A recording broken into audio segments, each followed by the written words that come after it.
नमस्कार, one India Hindi में आपका स्वागत है। मैं हूं शिखा थोरिया।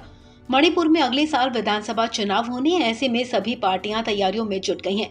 कांग्रेस पार्टी सत्ता में वापसी के लिए जोर शोर से लगी हुई है। अब कांग्रेस ने वादा किया कि अगले साल 2022 में मणिपुर चुनाव में जीत हासिल करने के बाद सत्ता में आने पर पूरे राज्य से AFSPA यानी कि armed forces special powers act को तत्काल और पूर्ण रूप से हटा दिया जाएगा।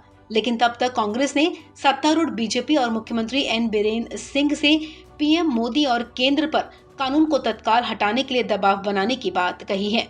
कांग्रेस ने मणिपुर के मुख्यमंत्री और केंद्र सरकार से संसद के शीतकालीन सत्र में AFSPA को खत्म करने की मांग की है। कांग्रेस ने बीजेपी को ये भी याद दिलाया कि AFSPA को 7 विधानसभा क्षेत्रों से तब हटा दिया गया था जब वो सत्ता में थी।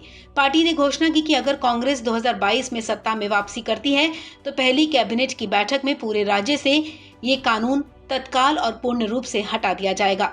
विवादास्पद armed forces special power act या AFSPA जो अशांत क्षेत्रों में सैन्य कर्मियों को व्यापक अधिकार देता है, वो उस वक्त जांच के दायरे में आया जब हाल ही में नागालैंड में सुरक्षा बलों की तरफ से फायरिंग में 14 निर्दोष नागरिकों की हत्या कर दी गई थी।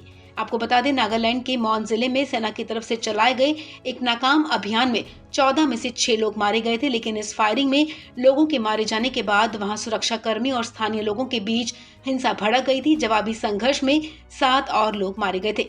इस संघर्ष में एक सिपाही की भी मौत हुई थी।